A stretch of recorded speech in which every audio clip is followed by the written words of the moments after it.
Hello friends, welcome to my channel போனா Tamil world. இன்றைக்கி நம்ம சேனலில் இன்ஸ்டன்ட் ஜிலேபி ரெசிபி எப்படி செய்யுதுன்னு பார்க்க போகிறோம். இது வந்து நம்ம இட்லி மாவு வச்சு பண்ண போகிறோம். அதுக்கு தேவையான பொருட்கள்: இட்லி மாவு வந்து 1 கப்பு, சர்க்கரை 1 கப்பு, மைதா மாவு ஒரு 2 டீஸ்பூன் அளவு, பேக்கிங் சோடா, ஃபுட் கலர். இந்த ஃபுட் கலர் வந்து ஆப்ஷனல் தான், நீங்கள் வேணும்னா சேர்த்துக்கலாம், இல்லைன்னா விட்டுறலாம். இப்போ வாங்க இந்த ஈஸியான ஜிலேபி எப்படி செய்யலான்னு பார்க்கலாம். இப்போ ஒரு மிக்சிங் பவுல் எடுத்துக்கலாம். அதில் நம்ம எடுத்து வச்சுருக்க இந்த இட்லி மாவை சேர்த்துக்கலாம்.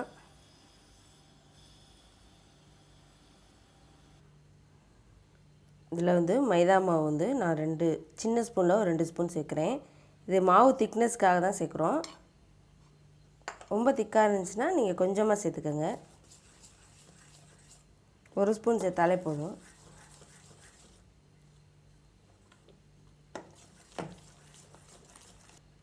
இதில் 1/2 ஸ்பூன் அளவு பேக்கிங் சோடா சேர்க்குறேன்.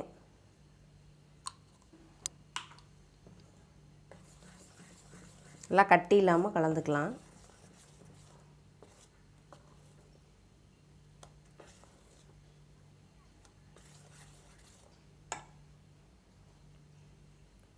ஃபுட் கலர் சேர்க்குறேன்.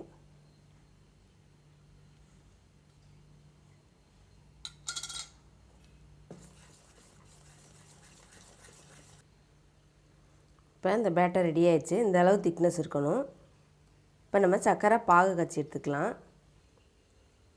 1 கப் சர்க்கரைக்கு 1/2 கப் அளவு தண்ணி கரெக்டான ரேஷியோவாக இருக்கும், சேர்த்துக்கலாம். இது வந்து ஒரு அரை கம்பி பதத்தை தாண்டி வரணும். நான் பதம் வந்தோன்னே காட்டுறேன் பாருங்கள். இப்படி மாதிரி ஒரு கம்பி பதம் வந்து இப்படி உடையுதில்ல, இது வந்து கரெக்டான ஸ்டேஜு. இப்போ நம்ம ஆஃப் பண்ணிடலாம்.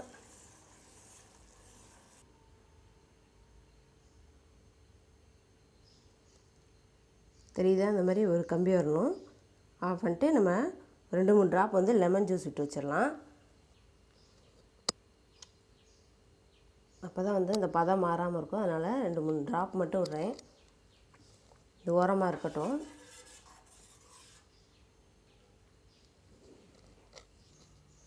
இப்போ நம்ம இந்த ஜிலேபியை பொரிச்சு எடுக்கலாம். அதுக்காக இந்த மாதிரி ஒரு பால் கவர் இல்லைனா தயிர் வாங்கின கவர் ஏதாவது எடுத்துக்கோங்க. இதை வந்து மேலே ஃபுல்லாக கட் பண்ணிட்டு இந்த மாதிரி ஒரு டம்ளரில் உள்ளே விட்டுக்கலாம்.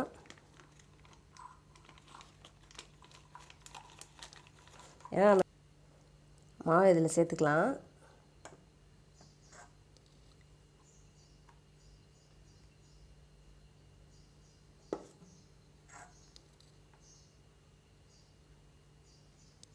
பாதியெல்லாம் சேர்த்துட்டு இதை நல்லா டைட்டாகின ஒரு ரப்பர் பேண்ட் போட்டுக்கலாம்.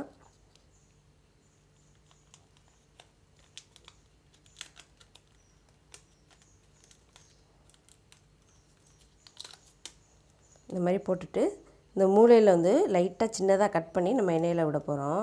அது வழியாக மாவை நம்ம ஃபஸ்ட்டு சின்னதாக போட்டு பாருங்கள் எப்படி வருதுன்னு. அப்புறமா கொஞ்சம் பெருசாக போட்டுக்கோங்க. எடுத்தோடனே பெருசாக கட் பண்ணிடாதீங்க. இப்போ நம்ம கட் பண்ணிக்கலாம். இங்கே ஒரு கடாயில் எண்ணெய் காய வச்சுருக்கேன். ஃபஸ்ட் டைம் வந்து வராது, அப்போது ப்ராக்டிஸ் பண்ணிங்கன்னா நல்லா வந்துடும். கொஞ்சமாக தான் எண்ணெய் விட்டுருக்கணும். ஃபஸ்ட்டு ஒரு இடத்துல வச்சு இப்படி சுற்றி விடுங்க. ஷேப் வராட்டியும் பரவாயில்ல, ஃபஸ்ட் டைம் தானே.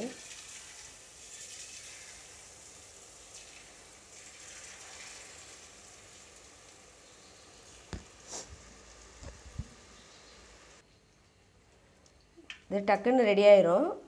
அங்கிட்ட 1 நிமிஷம் இங்கிட்ட 1 நிமிஷம் வேக வச்சு எடுத்துடலாம். இப்போ இந்த நுரையெல்லாம் அடங்கினோடனே எடுத்துடலாம். ஜிலேபியெல்லாம் இந்த நம்ம சுகர் சிரப்பில் போட்டு எடுத்துடலாம். சும்மா 2 சைடு வந்து டிப் பண்ணிவிட்டு வெளியில் எடுத்துடலாம்.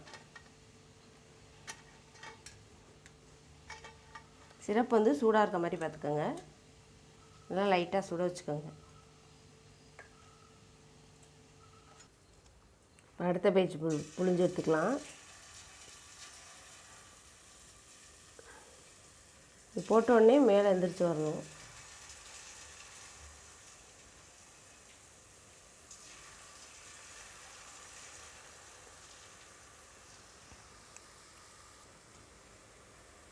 நானே ஃபஸ்ட் டைம் தான் ட்ரை பண்ணுறேன், அதனால் எனக்கே ஷேப் கொஞ்சம் வரல.